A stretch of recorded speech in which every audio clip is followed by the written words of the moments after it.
கர்த்தருடைய பரிசுத்த நாமத்துக்கு மகிமை உண்டாவதாக. கர்த்தர் என்னை உங்கள் முன்னாடி சாட்சியாக நிறுத்திருக்கிறாரு. நான் எப்போயோ மறுத்து போயிட்டேன், ஆனால் தேவ கிருபையினால் இன்றைக்கி நான் உயிரோடு இருக்கேன். நான் சுவாசிக்கிறேன்னா அது ஏசப்பா எனக்கு போட்ட பிச்சை. அதனால தான் இன்றைக்கி நான் சுவாசிச்சுட்ருக்கேன். எல்லோரும் என்னை மறந்துட்டுருப்பாங்க. நான் படுகுழியில் இருக்க வேண்டிய ஒரு ஆள். என்னை எல்லாரும் குழியில் வச்சு மூடியிருப்பாங்க. என் குழியில் எல்லாம் எலும்புகளெல்லாம் மக்கி போயிட்டுருக்கோம். என்னை புதைச்ச இடத்துல செடி கொடி மரம் எல்லாம் வளர்ந்துருக்கும். கண்டிப்பாக வருஷத்தில் ஒரு நாள் எனக்கு நினைவு கூட்டம் எங்கள் வீட்டில் வச்சுருப்பாங்க. என் பிள்ளைங்களாம் ஃபோட்டோ ஃப்ரேமில் பார்த்து இவங்க தான் எங்கள் அம்மாவான்னு கூட கேட்டிருப்பாங்க. ஆனால் தேவன் என்னை தயவாக நினைத்ததுனால உங்கள் முன்னாடி ஜீவனோடு இருக்கேன். நான் மரித்து போயிட்டேன். 2 மணி நேரம் கழித்து எனக்கு ஏசப்பா திரும்ப ஜீவனை கொடுத்தாங்க. ஆனால் எங்கே சாட்சி சொன்னாலும் இந்த வசனத்தை சொல்லிட்டு தான் சொல்லணும்னு சொன்னாங்க. சங்கீதம் 30ஆம் அதிகாரம் 3ஆம் வசனம், கர்த்தாவே நீர் என் ஆத்துமாவே பாதாளத்திலிருந்து ஏற பண்ணி நான் குழியில் இறங்காதபடி என்னை உயிரோடு காத்தீர் என்ற வசனத்தை எனக்கு கொடுத்தாங்க. நிஜமாக அந்த வார்த்தை என் வாழ்க்கையில் நிறைவேறிச்சு. நான் தாழ பாதாளத்தில் கிடக்க வேண்டிய ஒரு ஆள், குழியில் இருக்க வேண்டிய ஒரு ஆள். ஆனால் தேவ கிருபையினால் இங்கே நின்றுட்டுருக்கேன். நான் இங்கே சென்னையில் இருக்கிற கொடுங்கையூர் பகுதியிலேருந்து வருகிறேன். என் கணவர் பேர் நெல்சன். அவங்க எனக்கு ஊழியத்துக்கு நல்லா சப்போர்ட் பண்ணுவாங்க. எனக்கு 2 பிள்ளைங்க இருக்காங்க. பையன் பேர் சாம், அவனுக்கு 9 வயசாகுது. 2வது பாப்பா பேர் ஜெனட், அவளுக்கு 5 வயசாகுது. அது மாத்திரம் இல்லை, அப்பா அம்மா ஊழியம் செய்கிறாங்க. இன்றைக்கி நான் உயிரோடு இருக்கிறதுக்கு ஒரு காரணம் அவங்களோட ஜபங்கள் தான். என்னாச்சுன்னா, எனக்கு சென்னையில் இருக்கிற KMC ஹாஸ்பிட்டலில் டெலிவரி ஆச்சு. ரொம்ப சந்தோஷமாக இருந்தேன். ஃபஸ்ட்டு பையன், 2வது பொண்ணு. அவள் பிறந்து ஒரு 3வது நாளில் சரியான காய்ச்சல். அந்த காய்ச்சல் தொடர்ந்து 5 நாள் வரைக்கும் இருக்குது. 5வது நாள் எனக்கு தெரியுது, நான் அடுத்த செகண்ட் பிறக்க போதுன்னா நான் இறக்க போகிறேன் அப்படின்னு தெளிவாக தெரியுது. நான் மரணத்தோட விளிம்பில் இருக்கிறேன், எனக்கு தெளிவாக தெரியுது. என் பாப்பாவை தூக்க கூட எனக்கு பலன் இல்லை. என்னால் ஒரு ஸ்டெப் எடுத்து காலை வைக்க கூட பலன் இல்லை. என்னால் அரை இட்லி சாப்பிட கூட எனக்கு முடியல. அந்த அளவுக்கு பலவீனம். நான் எங்கள் அப்பாவை கூப்பிட்டு சொல்கிறேன், அப்பா இன்னும் கொஞ்சம் நேரத்தில் நான் செத்து போயிடுவேன்ப்பா. நான் செத்து போயிட்டா கூட நீங்கள் தான்ப்பா என் 2 பிள்ளைங்களையும் பார்த்துக்கணும்னு சொல்லிட்டு நான் கடைசியாக பேசின வார்த்தை அதுதான். பெட்டில் கிடக்கிறேன். என்னை சுற்றி நிறைய டாக்டர்லாம் நின்றுட்டுருக்காங்க. இருதய சம்மந்தப்பட்ட டாக்டரு, எலும்பு சம்மந்தப்பட்ட டாக்டர், நரம்புக்கு சம்மந்தப்பட்ட டாக்டர், மூளை சம்மந்தப்பட்ட டாக்டர், எல்லா டாக்டரும் நின்றுட்டுருக்காங்க. எப்படியாச்சும் என்னை உயிர் பிழைக்க வைக்கணும்னு சொல்லிட்டு எவ்வளோ ட்ரை பண்ணுறாங்க. நான் கடைசி ஸ்டேஜில் இருக்கிற டாக்டர்களுக்கு எல்லாம் தெரியுது. ஸ்கேன் பண்ணுறாங்க, ஊசி போடுறாங்க, எக்ஸ்ரே எடுக்கணும்னு சொல்கிறாங்க. என்னென்னமோ ட்ரை பண்ணாங்க. ஆனால் அவங்களோட முயற்சியெல்லாம் வீணாயிடுச்சு. பெட்டில் கிடக்கிற என் உடம்புலேருந்து என்னுடைய ஆவி வெளியே வரதை நான் பார்க்குறேன். ஆனால் நான் செத்துருக்கிறேன்னு எனக்கு தெரியவே இல்லை. என்னோடய ஆவி போய் பேசுது, அம்மாக்கிட்ட, அப்பாக்கிட்ட, என் சொந்தக்காரங்கிட்டலாம் பேசுது. இங்கே பாருங்கள், அழாதீங்க, நான் நல்லா இருக்கேன்னு சொல்லிட்டு அம்மாக்கிட்ட போய் பேசுகிறேன். அவங்க அழுதுட்ருக்காங்க. அவங்க கண்ணீரெல்லாம் துடைக்கிறேன். அம்மா அழாதீங்கம்மா, நான் நல்லா தான் இருக்கேன், இங்கே பாருங்கள் அவங்க முன்னாடி நின்றுட்டுருக்கேன் அப்படின்னு சொல்லிட்டு அவங்கக்கிட்ட சொல்கிறேன். அவங்கள கண்ணீரை துடைக்கிறேன். நான் துடைக்கிறது எல்லாம் எனக்கு தெரியுது. ஆனால் என்னோடய அப்பா அம்மாவுக்கு, என் சொந்தக்காரங்களுக்கு, அங்கே வந்திருந்தவங்களுக்கு யாருக்குமே என்ன தெரியவே இல்லை. என் பாட்டி பாப்பா தூக்கிட்டு போயிட்டு அந்த வார்டில் இருந்த எல்லா லேடிஸ்கிட்டையும், குழந்தை பிறந்த லேடிஸ்கிட்டலாம் கூப்பிட்டு போயிட்டு கேட்குறாங்கம்மா, குழந்தை ரொம்ப நேரம் அழுதுட்டுருக்கு, இந்த குழந்தைக்கு யாராச்சும் கொஞ்சம் பால் கொடுங்களேன்னு சொல்லிட்டு போய் கெஞ்சிட்ருக்காங்க. நான் போயிட்டு என் பிள்ளை என்கிட்ட கொடுங்கன்னு சொல்லிட்டு நான் பாப்பாவை தூக்க முயற்சி பண்ணுறேன். என்னால் தூக்கவே முடியல. வெள்ளை ட்ரெஸ் போட்ட ஏஞ்சல்ஸ் வந்து சொல்கிறாங்க, அவ்வளோதாம்மா, உன் வாழ்நாள் ஆயுசு நாள் எல்லாமே முடிஞ்சு போயிடுச்சு, நீங்கள் இறந்து போயிட்டீங்க அப்படின்னு சொல்கிறாங்க. அப்போ தான் தெரியுது நான் இறந்து போயிருக்கேன், நான் செத்து போயிருக்கேன்னு சொல்லிட்டு என்னை மேலே கூப்பிட்டு போகிறாங்க. நான் தைரியமாக போகிறேன். ஏன்னா எங்கள் அப்பா பாஸ்டர், நானும் நிறைய ஊழியங்கள்லாம் செஞ்சுருக்கேன். அந்த தைரியத்தில் மேலே போகிறேன். போனவுடனே பார்த்தீங்கன்னா அங்கே நிறைய ஏஞ்சல்ஸ் உக்காந்துட்ருக்காங்க. ஒரு பெரிய புஸ்தகத்தை வச்சுட்டு உக்காந்துட்ருக்காங்க. அந்த புஸ்தகத்தில் தெளிவாக எழுதியிருக்காங்க, ஜீவ புஸ்தகம்னு எழுதியிருக்காங்க. நான் போன உடனே என் பேரை கேட்குறாங்க. நான் சொல்கிறேன், பாருங்கள் அந்த புக்கில் என் பேர் இருக்கும் அப்படின்னு சொல்லிட்டு. எந்த தைரியத்தில் சொல்கிறேன்னு பார்த்தீங்கன்னா, அப்பா ஊழியர், நான் பாஸ்டரோட பொண்ணுன்ற தைரியம் வேறு. நான் நிறைய ஊழியங்கள் செஞ்சுருக்கேன். அதனால் அந்த தைரியத்தில் சொல்கிறேன், பாருங்கள் அந்த புக்கில் என் பேர் இருக்குன்னு சொன்ன உடனே நதியான்ற பேரை புரட்டி பார்க்குறாங்க. அதில் என் பேர் இல்லை. அதுக்கப்புறம் எனக்கு இன்னொரு பேர் இருக்குங்க, ஞானஸ்தானம் எடுத்த பேர் ரேச்சல்ன்ற பேர் இருக்குது, அந்த பேரை பாருங்கன்னு சொன்ன உடனே அந்த புக்கையும் புரட்டி பார்க்குறாங்க. அந்த பேர் அந்த புக்கில் இல்லவே இல்லை. அதுக்கப்புறம் இன்னொரு புஸ்தகத்தை எடுத்தாங்க, ஞாபக புஸ்தகம்னு சொல்லிட்டு இன்னொரு புஸ்தகத்தை எடுத்தாங்க. பார்த்தீங்கன்னா அந்த புஸ்தகத்தில் என் பேர் இருக்குது. பேருக்கு பக்கத்தில் ஒரு பெரிய லிஸ்ட்டு. ஆனால் நான் கிறிஸ்தவலாக இருந்தப்போ பாஸ்டரோட பொண்ணு, ஜெபிப்பேன், வேதம் வாசிப்பேன், பைபிள் படிப்பேன், ஜெபம் பண்ணுவேன், அந்நிய பாஷை பேசுவேன், எல்லாமே பண்ணுவேன். ஆனால் அந்த ஞாபக புஸ்தகத்தில் இருந்த லிஸ்ட்டு பார்த்திங்கன்னா ரொம்ப மோசமாக இருந்தது. பொய், பொறாமை, எரிச்சல், கோபம், சண்டை, கெட்ட வார்த்தை பேசினது, திருடினது, மாமியார் மாமனாரை மற்றவங்கக்கிட்ட குறையாக அவதூறாக பேசினது, தாய் தகப்பனை மரியாதை இல்லாமல் நடத்தினது, கணவனை கோபப்பட்டு சண்டை போட்டது, பிள்ளையை கோபப்பட்டு அடித்தது, மேட்டுமை, பெருமை, கசப்பு, வைராக்கியம், கோபங்கள், சபைக்கு லேட்டாக வருகிற காரியங்கள் நிறைய எழுதியிருந்தாங்க. கொலையும் செஞ்சுருக்கேன்னு எழுதியிருந்தாங்க. நான் கெஞ்ச ஆரம்பிச்சிட்டேன், ஏங்க ப்ளீஸுங்க இந்த ஒரே ஒரு சான்ஸ் மட்டும் எனக்கு கொடுத்து மன்னிச்சிருங்க, இனி நான் இப்படிப்பட்ட எந்த தவறையுமே செய்ய மாட்டேன், எனக்கு ஒரே ஒரு சான்ஸ் கொடுங்கன்னு சொல்லிட்டாங்க. எவ்வளோ கெஞ்சினேன், அந்த இடத்துல எவ்வளோ கதறினேன். எந்த அளவுக்குலாம் என்னை தாழ்த்த முடியுமோ அந்த அளவுக்குலாம் நான் தாழ்த்துறேன். என்னை இந்த ஒரு டைம் மட்டும் மன்னிச்சிடுங்க ப்ளீஸ் ப்ளீஸ்ன்னு சொல்லிட்டு ரொம்ப ஹம்பிளாக என்னை ரொம்ப பணிஞ்சு அவங்கக்கிட்ட கேட்குறேன், இந்த ஒரே ஒரு சான்ஸ் கொடுங்கன்னு சொல்லிட்டு. ஆனால் அந்த இடத்துல எனக்கு மன்னிப்பே இல்லை. உங்கள் முன்னாடி ஒரு விஷயத்த சொல்லிக்க விரும்புகிறேன். நம்ம உயிரோடு வாழ்கிற நாட்கள் வரைக்கும் மட்டும்தான் நம்ம பாவங்கள் மன்னிக்கப்படும். நம்ம இறந்து போயிட்டால் நம்ம பாவங்கள் மன்னிக்கவே பட மாட்டாது. அந்த இடத்துல என்ன பண்ணாங்கன்னா, என்னை தூக்கிட்டு போயிட்டு ஒரு பெரிய பள்ளத்தில் தள்ளுறதுக்கு முன்னாடி 2 கருப்பு உருவங்கள் என்னை இன்வைட் பண்ணாங்க. ரொம்ப சிரித்த முகத்தோடு இன்வைட் பண்ணாங்க. அவங்க எனக்கு ஒரு சர்டிஃபிகேட் வேறு கொடுத்தாங்க. வாங்க, எனக்காக இந்த உலகத்தில் எனக்கு ஊழியம் செஞ்ச நீங்கள் எல்லாரும் இங்கே தான் வரணும்னு சொல்லிட்டு. ஆனால் நான் ஆண்டவருடைய ஊழியத்தை செய்கிறேன்னு நான் நினச்சிட்ருக்கேன். பார்த்தீங்கன்னா அங்கே போனால் தான் தெரியுது யாருக்கு நான் ஊழியம் செஞ்சுருக்கேன்னு சொல்லிட்டு. அவங்க சிரித்த முகத்தோடு வரவேற்று ஒரு பெரிய பள்ளத்தில் இப்படி தள்ளி விட்டாங்க. நான் அந்த பள்ளத்துக்குள்ளே முழுகிக்கிட்டே இருக்கேன். 2014 2 மணி நேரம் நடந்த சம்பவத்தை என்னால் இன்றைக்குமே வேதனையோடு நான் சொல்கிறேன். கொடுமையான ஒரு இடம், நெருப்பு. அந்த நெருப்புக்குள்ளே நான் முழுகிறேன். நெருப்பெல்லாம் எரிஞ்சு எனக்கு மேலே எழும்பிட்டே இருக்கு. என் சரீரம் முழுவதும் அந்த நெருப்பில் வேகுது. பார்த்திங்கன்னா என் சரீரம் முழுவதும் பாம்பு கொத்திக்கிட்டே இருக்குது, தேள் கொத்திக்கிட்டே இருக்குது. புழுக்கள் எல்லாம் என் சதையை கடித்து சாப்பிடுது. அங்கேயும் இங்குமா அந்த புழுக்கள் நெண்டிகிட்டே இருக்குது. மூச்சே விட முடியல, கெட்ட நாத்தம் வீசிக்கிட்டே இருக்குது. நான் உயிரோடு இருக்கும்போது எப்படிலாம் எனக்கு வலிகள் தெரியுதோ, வேதனைகள் தெரியுதோ, என்னால் சுவாசிக்க முடியுதோ, அது எல்லாமே நான் அந்த இடத்துல உணர்ந்தேன். 2 மணி நேரமாக நான் கதறினேன், என்னால் முடியல, என்னை விட்டுடுங்களேன், எனக்கு எரியுதான், எங்கள் வலி தாங்க முடியலன்னு சொல்லி கதறிக்கிட்டே இருந்தேன்.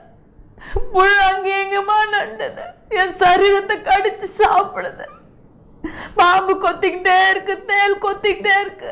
மூச்சு விட முடியாத அளவுக்கு கெட்ட நாத்து. அந்த கெட்ட நாத்து நிமித்தம் என்னால் மூச்சு விட முடியாத அளவுக்கு மூச்சு அடைக்குது. சொல்ல முடியாத வேதனை. ஒரே ஒரு சின்ன தீப்புண் காயம் நம்ம கையில் பட்டுட்டாலும் வேற எங்கேயாச்சும் பட்டுட்டாலும் அந்த தீப்புண் காயம் மணிக்கணக்காக, நாள் கணக்காக, நேரம் கணக்காக வலிக்கும். அந்த ரணங்கள் ஆறவே நாட்கள் எடுக்கும். ஆனால் ஃபுல்லாக அங்கே நெருப்பு தான் இருக்குது. அந்த நெருப்பில் நான் முழுகி எரிஞ்சிக்கிட்டே இருக்கேன். சொல்ல முடியாத வேதனம் நிறைந்த இடமா இருக்குது. அங்கே இருந்த நேரம்லாம் நான் கதறிக்கிட்டே இருந்தேன், ஐயோ என்னை விட்டுடுங்களா, எனக்கு வலி தாங்க முடியலையே, எனக்கு வேதனை தாங்க முடியலையேன்னு சொல்லி கதறி கதறி அழுதுட்டு இருந்தேன். கத்துறேன், முடியவே இல்லை. அந்த வேதனை இப்போ என்னால் நினைக்கும் போது என்னால் சொல்ல முடியாத துயரங்கள் தான் வருது. அந்தளவுக்கு ஒரு கொடுமை நிறைந்த இடமா இருக்குது. ஒரு சாதாரண ஒரு குப்பை தொட்டியை கிராஸ் பண்ணால் கூட அந்த ஸ்மெல் தாங்க முடியாமல் நம்ம மூக்கை மூடிட்டு அடுத்த செகண்ட் போய் நல்ல சுவாசத்தை சுவாசிக்கிறோம். ஆனால் அங்கே பார்த்தீங்கன்னா எப்போவுமே அந்த கெட்ட நாத்தம் வீசிக்கிட்டே இருக்குது. சொல்ல முடியாத அளவுக்கு வேதனை நிறைந்த இடமா இருந்தது நான் இருந்த இடம். பார்த்திங்கன்னா ஒரே ஒரு கத்திரிக்காயை நறுக்கும்போது அதில் ஒரு புழு இருந்தால் கூட அந்த கத்திரிக்காயை தூக்கி வீசிடுவோம். ஆனால் சரீரம் முழுவதும் புழுக்கள் தான் ஆக்கிரமிச்சிருக்கு. அந்த புழுக்கள் கடிச்சிக்கிட்டே இருக்குது, சதையில் அங்கேயும் இங்கேயுமா நெண்டிகிட்டே இருக்குது. வேதனை தருகிற காரியங்களை செய்து கொண்டு இருந்தது அந்த புழுக்கள், பாம்பு, தேள், நெருப்பு, கெட்ட நாத்தம். சொல்ல முடியாத அளவுக்கு வேதனை நிறைந்த இடம். 2 மணி நேரம் கழித்து பேரை சொல்லி என்னை கூப்பிட்டாங்க. என்னை கூப்பிட்டு போயிட்டு ஏசப்பா முன்னாடி நிற்க வைக்கிறாங்க. ஏசப்பா என்னால் பார்க்கவே முடியல, பயங்கரமான வெளிச்சம். அந்த வெளிச்சத்தை பார்க்க முடியாமல் என் 2 கண்களையும் நான் மூடிக்கிட்டேன். 12 மணி வெயிலையே நம்மளால் நிமிர்ந்து பார்க்க முடியாது இல்லைங்களா, அந்த மாதிரி 1000 மடங்கு அவருடைய முகம், பயங்கரமான வெளிச்சம். அதுக்கப்புறம் ஏசப்பா சொன்னாங்க, உன் பாவத்தெல்லாம் நான் மன்னிச்சிட்டேன்னு சொல்லி சொன்ன பிறகு தான் ஏசப்பா பார்க்க முடிஞ்சது. ஏசப்பா ரொம்ப அழகாக இருந்தாங்க. அவரை மாதிரி அழகு ஒருத்தருமே கிடையாது. அவரோட 2 கண்ணும் அப்படியே அன்பு ததும்புற கண்களாக இருக்குது. அவர் பேசுகிற வார்த்தைலாம் அப்படியே தேன் இப்படி ஸ்ப்ளெட் பண்ணால் எப்படி இருக்குமோ அந்த மாதிரி இனிப்பான வார்த்தைகளாக பேசிகிட்டே இருக்காங்க. அவரை பார்த்துக்கிட்டே இருக்கணும் போல இருக்குது. அந்தளவுக்கு ரொம்ப அழகான ஏசப்பாவாக இருக்காங்க, அன்பு நிறைஞ்ச ஏசப்பாவாக இருக்காங்க. அந்த இடம் முழுவதும் அப்படியே சமாதானமாக, சந்தோஷமாக, அப்படியே மகிழ்ச்சியான இடமா இருக்குது. நான் அனுபவிச்சப்போ அந்த இடத்த விட இந்த இடம் ரொம்ப ஆப்போசிட்டாக இருக்குது. விட்டால் நான் அங்கேயே இருந்திருப்பேன். அந்த அளவுக்கு ஒரு நல்ல இடமா இருக்குது. ஏசப்பாக்கிட்ட சொன்னேன், நான் இந்த மாதிரி பாவங்கள்லாம் செஞ்சுருக்கப்பா, நீங்கள் கொலை செஞ்சுருக்கான்னு எழுதிருக்கீங்களே, நான் எந்த கொலையுமே செய்யலின்னு சொல்லி சொன்னதுக்கு கரு கலைப்பு செய்கிறது தான் கொலை தானே. நாங்கள் என் பையனுக்கு இப்போ 9 வயசாகுது. அவனுக்கு 2 வயசாகிற ஸ்டேஜில் ஜஸ்ட்டு 45 நாள் பாப்பாவை எடுத்துகிட்டு போய் நான் கலைப்பு செஞ்சுட்டேன். எதன் காரணத்துக்கான்னு பார்த்தீங்கன்னா, நான் நல்லா இருக்கணும், என்னோடய ஹெல்த் நல்லா இருக்கணும், என்னோடய எதிர்காலம் நல்லா இருக்கணும்னு சொல்லிட்டு நான் ஜஸ்ட்டு 45 நாள் பாப்பாவை கலைப்பு செஞ்சுட்டேன். அது ஒரு பெரிய விஷயமா எடுத்துக்கவே இல்லை. நான் நல்லா இருந்த மாத்திரம் தானே இந்த பிள்ளையை பெற்றெடுக்க முடியும்னு சொல்லிட்டு நான் அதை ஒரு பெரிய விஷயமா எடுத்துக்கல. ஆனால் பரலோகத்தில் பார்த்திங்கன்னா இது ஒரு பெரிய கொலையாக இருந்தது. அந்த பரலோகத்தில் அந்த கலைப்பு ஒரு பெரிய கொலை. அது மாத்திரம் இல்லை, பரலோகத்தில் ஒரு சர்வே பண்ணியிருந்தாங்களா. எந்த மாதிரி சர்வேனா, எந்த பீப்புள் அதிகமாக கலைப்பு செய்கிறாங்கன்னு பார்த்தா கிறிஸ்தவங்க தான் அதை துணிகரமாக செய்கிறாங்க. எனக்கு அந்த கொலை லிஸ்ட்டில் அந்த சர்வேல என் பேர் 2,50,000 இருந்தது. அதனால் இப்படிப்பட்ட கலைப்பு யாராச்சும் செஞ்சுருந்தீங்கன்னா தயவு செஞ்சு ஏசப்பாக்கிட்ட மன்னிப்பு கேளுங்க, உங்களை தாழ்த்துங்க. கலைப்பு ஒரு கொலை. யாராச்சும் செய்ய போனாலும் செய்யக்கூடாதுன்னு சொல்லுங்கள். ஏசப்பா என்கிட்ட சொன்னாங்க, கலைப்பு செய்யக்கூடாது, நீ சொல்லணும், செஞ்சிருந்தாலும் மன்னிப்பு கேட்க சொல்லணும்னு சொல்லி என்கிட்ட சொல்லியிருந்தாங்க. அது மாத்திரம் இல்லை, நிறைய காரியங்கள் எனக்கு விளக்கி காட்டி கொடுத்தாங்க, சொல்லி கொடுத்தாங்க. நான் என்னோட சைலண்ட் படி நான் நேசித்து நான் படைத்த ஜனங்க யாருமே இந்த பாதாளத்தில் நரகத்தில் வந்து விழுத நான் விரும்பலை. நான் மனுஷங்களை ரொம்ப நேசிக்கிறேன்னு சொன்னாங்க. அது மாத்திரம் இல்லை, போய் சொல்லு, பரலோகம் இருக்குது, நரகம் இருக்குன்னு சொல்லுன்னு சொன்னாங்க. நான் சின்னதாக இருக்க சொல்ல எனக்கு ஒரு பாஸ்டர் சொல்லியிருக்காங்க, இந்த மாதிரி ஏசப்பா ரொம்ப நல்ல கடவுள். ஆமாம், உண்மையாக ஏசப்பா ரொம்ப அன்பான நல்ல தெய்வம். ஆனால் அந்த பாஸ்டர் சொன்னார், பரலோகன்ற ஒன்று இருக்கும், ஆனால் நரகன்ற ஒன்றெல்லாம் ஏசப்பா படைச்சிருக்க மாட்டாங்கன்னு சொன்னாங்க. ஆனால் அன்னைக்கு அந்த பாஸ்டர் வந்து தவறான ஒரு உபதேசத்தை சொல்லி கொடுத்தாங்க. பார்த்திங்கன்னா நரகம் இருக்குது, ரொம்ப வேதனை நிறைந்த இடமா இருக்குது. அதன் பிறகு ஏசப்பா சொன்னாங்க, போய் சுகத்தோடுன்னு சொல்லிட்டு நம்ம அப்பாங்களாம் அப்படி முதுகில் தட்டி கொடுப்பாங்க இல்லைங்களா, அந்த மாதிரி தட்டி கொடுத்தேன்னா திரும்ப அனுப்பிச்சாங்க. பெட்டில் கிடக்கிற என் உடம்பு எகிரி தம்முன்னு விழுந்துச்சு. எந்திரிச்சு பார்த்தா 2 கட்டு விரல்லையும் கட்டு போட்டுட்ருக்காங்க. இறந்து போயிட்டா போட்டுடுவாங்க இல்லைங்களா, அந்த மாதிரி கட்டு போட்டுட்ருக்காங்க. அங்கே இருக்க டாக்டர் வந்து ஆச்சரியப்படுறாங்க, என்னது இது, ஒரு டெட் பாடிக்கு உயிர் வந்திருக்கு, சவக்கிடங்களை போட வேண்டிய சரீரத்துக்கு உயிர் வந்திருக்கு. அங்கே இருந்த ஹாஸ்பிட்டலில் இருந்த நர்ஸ், அதுக்கப்புறம் பார்த்திங்கன்னா ஹாஸ்பிட்டலுக்கு என்னை பார்க்க வந்த, என் சரீரத்தை பார்க்க வந்த என்னோடய ரிலேட்டிவ்ஸ் எல்லாம் பார்த்து ரொம்ப ஆச்சரியப்படுறாங்க. செத்துப்போன சரீரம் உயிர் வந்திருக்கு, சவக்கிடங்களை போட சொன்ன சரீரத்துக்கு உயிர் வந்திருக்குன்னு சொல்லிட்டு ரொம்ப பிரமிச்சு ஆச்சரியமாக பார்க்குறாங்க. அப்படியே ஹாஸ்பிட்டலே ஸ்தம்பிச்சு பிரமிச்சு நிற்குது, ஒன்றும் புரியவே இல்லை என்ன நடக்குதுன்னு சொல்லிட்டு. அதுக்கப்புறம் அந்த டாக்டர் காலில் இருக்க கட் பண்ண பிறகு தான் என்னால் எந்திரிச்சு உட்கார முடிஞ்சுது. என்னுடைய சரீரத்தை பார்க்க வந்தவங்களுக்கெலாம் நான் கை காட்டி நான் நல்லா இருக்கேன், எனக்கு ஒன்றும் இல்லை அப்படின்னு சொல்லிட்டு நான் சொன்னேன். இதுக்கு நடுவில் இந்த 2 மணி நேரத்துக்கு நடுவில் என்ன ஆச்சுன்னா, அப்பா பாஸ்டர்ன்றதுனால அவங்க எல்லாரும் கை கோத்து ஜெபிக்க ஆரம்பிச்சிட்டாங்க. ஏசப்பா, நாங்கள் வணங்குற தெய்வம் நீங்கள் உண்மையான தெய்வம்ப்பா, நீங்கள் ஜீவனை தர தெய்வம்ப்பா, மரித்தவங்களை நீங்கள் உயிரோடு எழுப்புகிற தெய்வம், என் மகளுக்கு நீங்கள் உயிரை கொடுங்கப்பா, 5 நாள் குழந்தைய வச்சுட்டு நாங்கள் என்னப்பா பண்ணுவோம், நீங்கள் என் பிள்ளைக்கு உயிரை கொடுக்கணும்னு சொல்லிட்டு எல்லாரும் கதறி ஜெபிச்சாங்க. அப்பாவுடைய விண்ணப்பம் இதுவாக இருந்தது.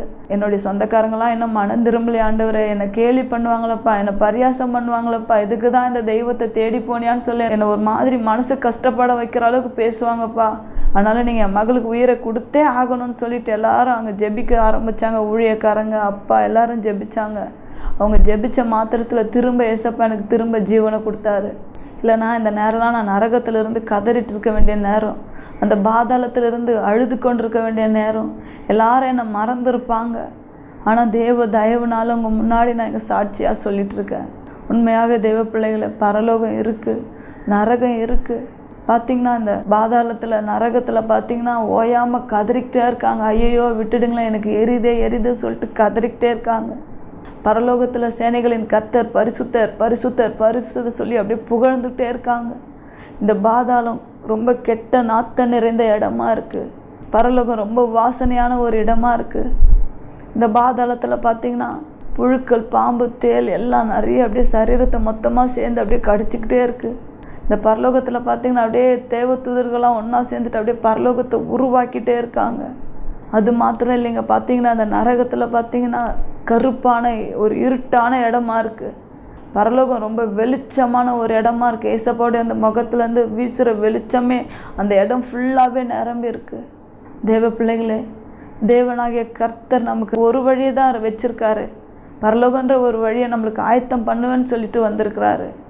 ஆனால் அந்த பாதாளம் நரகம் பார்த்திங்கன்னா அது நமக்கல்ல, சத்துருக்கும் அவங்க கூட இருக்கிற எல்லாம் அந்த சத்துருடைய ஜனங்களுக்காக மாத்திரதான் அந்த பாதாளம்.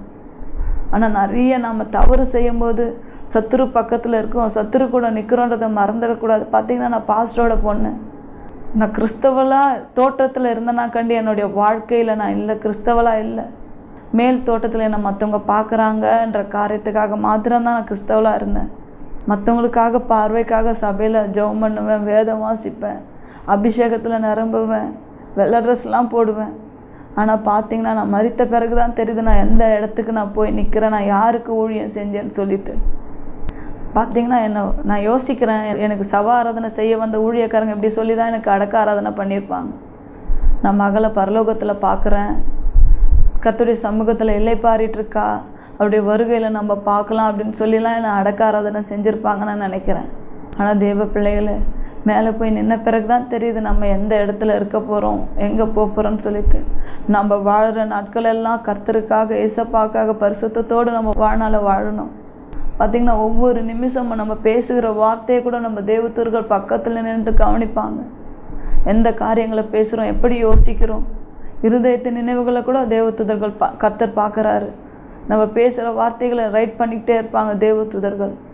அதனால் வாழ்கிற நாட்களெல்லாம் நம்மளுடைய வாழ்க்கையை பரிசுத்தத்துக்காக அர்ப்பணிக்கணும்.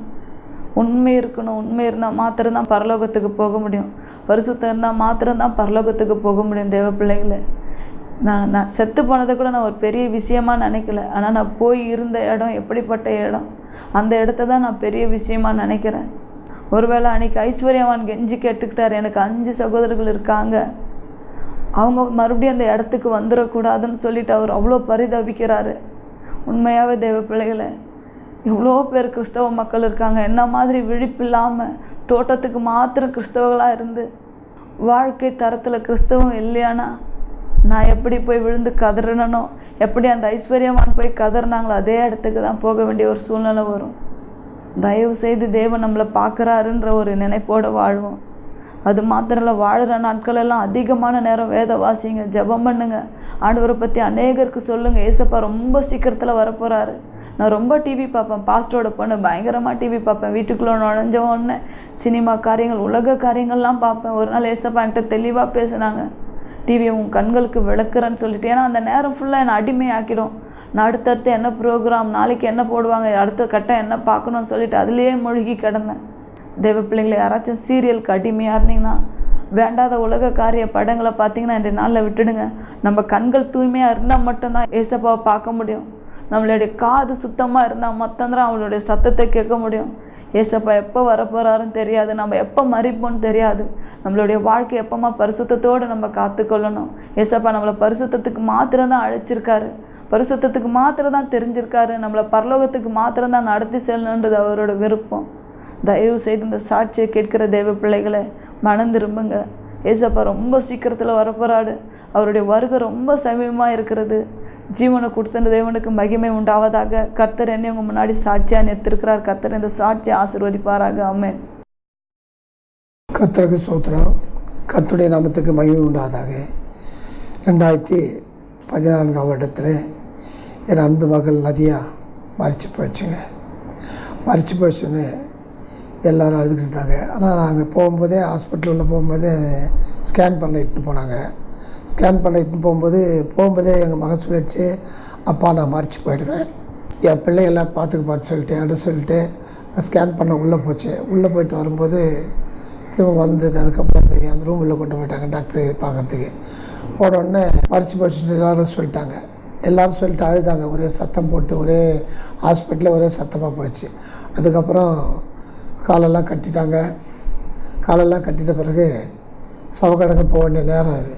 அந்த நேரத்தில் ஒரு திடீர்னு ஒரு எதிர்பாராத விதமான ஒரு காற்று மழை, எதிர்பாராத விதமான ஒரு காற்று மழை அடிக்கும்போது அந்த மழையில் நாங்கள் எல்லோரும் அழுதுகிட்டு இருக்கிறோம்.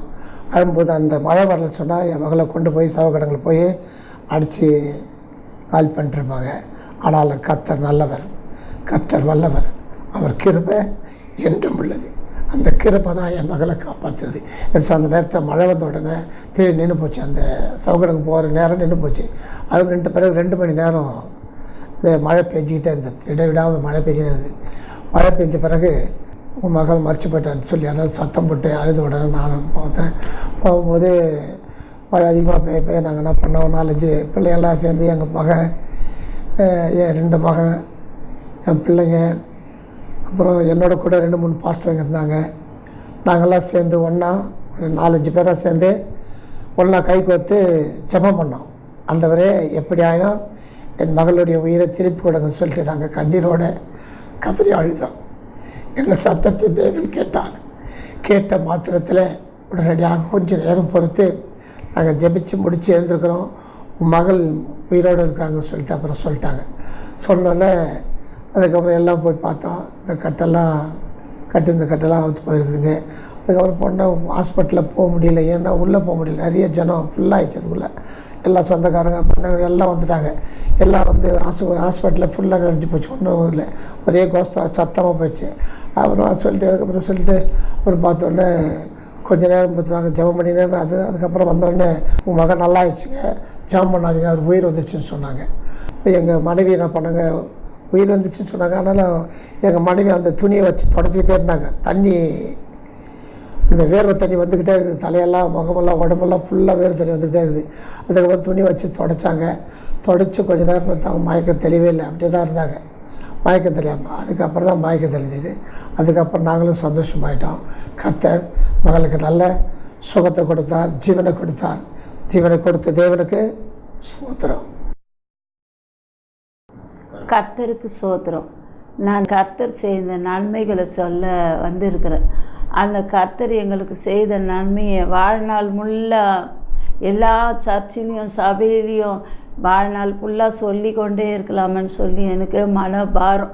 ஜனங்களெல்லாம் அதை கேட்டு மனம் மாறவும், கர்த்தர் எல்லாரையும் தெரிந்து கொள்ளவும், எங்களுக்கு செய்த நன்மையை அவங்களுக்கு செய்யவும் கர்த்தர் பெரிய காரியத்தை செய்தாருன்னு சொல்ல வந்திருக்கிறேன். கடந்த நாளில் எங்கள் பொண்ணுக்கு குழந்த பிறந்து கேஎம்சி ஹாஸ்பிட்டலில் குழந்த பிறந்தது. குழந்த பிறந்து 2-3 நாள் ஆயிடுச்சு. எனக்கே சந்தோஷமாக இருந்தால் அது உள்ளே வெளியே கூட விட மாட்டேன்றாங்களே, உள்ளவே இருக்கிறோமேனு சொல்லி யாரையுமே பார்க்க விட மாட்டேன்றாங்க. அப்போ வந்து வார்டு மாற்றிட்டாங்கன்ட்டு எனக்கே ரொம்ப சந்தோஷமாக இருந்தது. சந்தோஷமாக இருந்தப்போது மத்தியானம் மேலே திடீர்னு ஜுரம் அடிச்சு உடனேயும் எல்லாம் சந்தோஷமாக இருக்கிறாங்க. இதுக்கு முன்னாடி இப்படி ஜுரம் அடிக்குது, இந்த குழந்தைய தூக்கின்னு கூட நம்ம வச்சுக்கணும் முடியல, வயிற்றில் 13 தையல் போட்டு வச்சுருக்குறாங்க.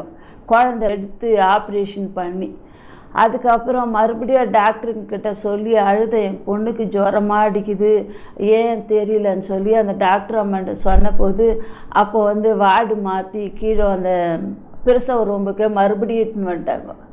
மறுபடியும் இட்டுன்னு வந்து அங்கே என்ன பண்ணுறாங்க, ஊசி அது இதெல்லாம் போட்டு பார்த்தாங்க, ஒன்றுமே சரியாகலை. நான் என்ன பண்ணேன், அவங்க பெரிய பையன் வந்திருக்கிறான், வந்தவொடனே அந்த குழந்தைய பார்க்க உள்ளே விடலை.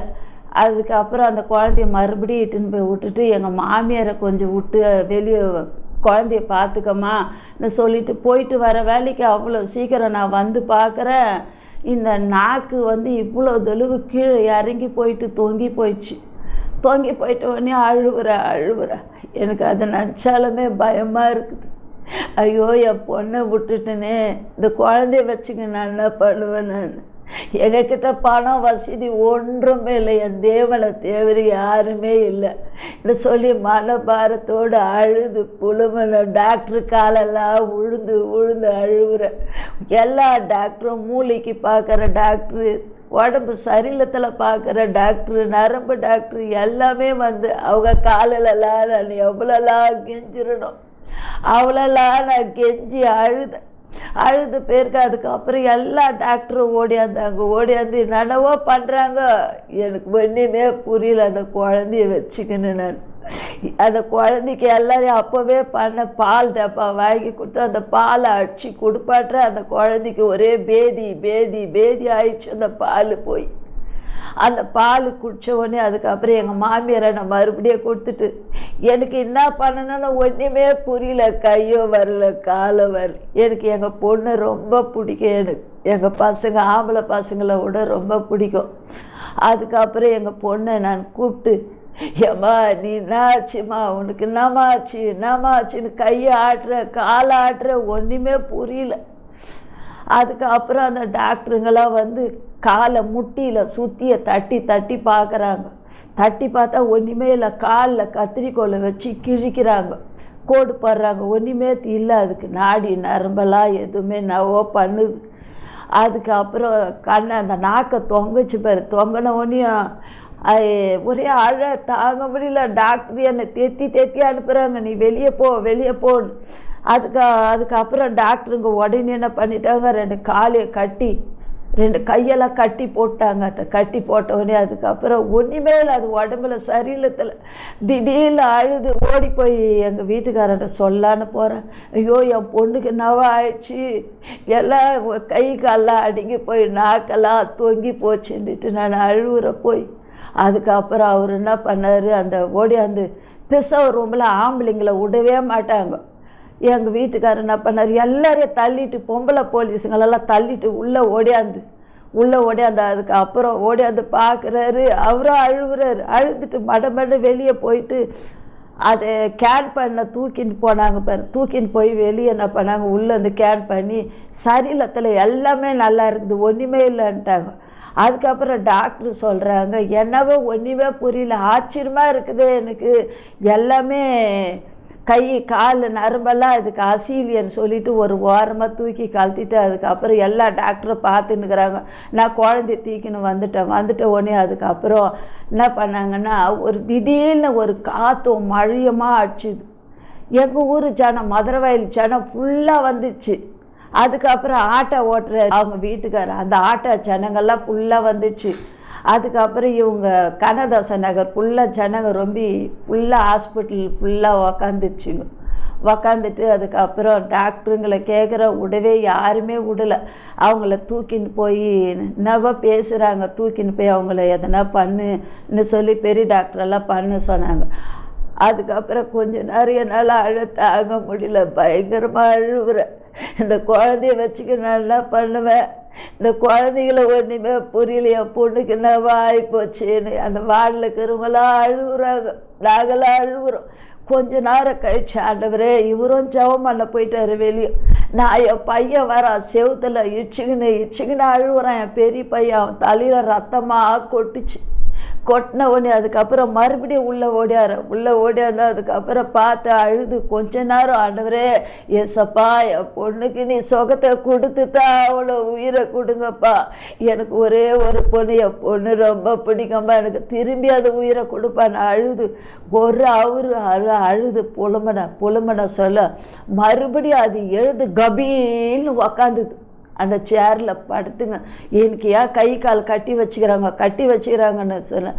ஏம்மா என்னவோ தெரியல, மடமண்ணு ஓடி அந்த அவுத்தி எல்லாத்தையும் விட்டுட்டு பேர், ஏம்மா என்னை மேலேருந்து போயிட்டம்மா, என்னை வான்னு வெள்ளை பேண்ட்டு வெள்ளை சட்டை வெள்ளை துணிங்க போட்டுன்னுக்குறாங்க, என்னை வான்னு மேலேயோ கூட்டின்னு போகிறாங்க. என் குழந்தைக்கு பால் கொடுக்கணும், என்னை யாருக்கே விடலாமா, என்னை மேலேயே கூட்டின்னு போகிறாங்கம்மா. அதுக்கப்புறம் என் மனசு சந்தோஷமாக வந்து அந்த குழந்தை தூக்கின்னு போய் எல்லா அம்மாங்க கிட்டேயும், குழந்தை கண்ணாடி ரூமுங்களில் இருக்கிறாங்க அம்மா இந்த குழந்தைக்கு பால் கொடுன்னு பேர். அதுக்கப்புறம் தூக்கின்னு போய் அந்த குழந்தைக்கு பால் கொடுத்தேன். எனக்கு ரொம்ப சந்தோஷம் தாங்க முடியல. வேர்வு தண்ணியாக வருது, ஜலமாக ஊற்றுது தண்ணி. என்னம்மா என்னை நெருப்பில் போட்டாங்கம்மா, எனக்கு எண்ணெயாக ஒழுகுதம்மா, எனக்கு வெந்து வேக்காடா போதுமா. அதுக்கப்புறம் தலையை நீக்கி அந்த தண்ணியை தொடிக்கிறேன், வெளியிட்டுன்னு போயிட்டேன்.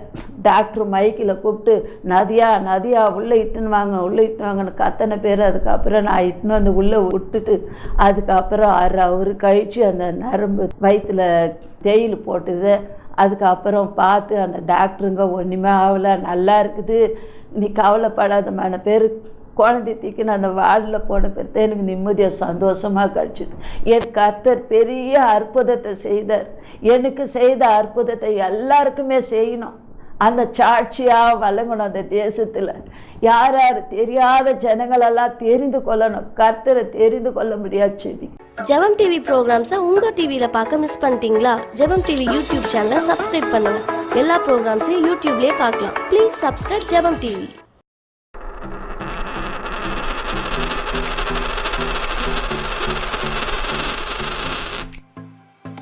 ஜெபம் டிவி நேயர்களே, எங்கள் ஜெப ஊழியத்தை நீங்கள் தாங்க விரும்பினால் இந்த ஜெப நிலத்தில் தினமும் ₹1 விதைக்கலாம்.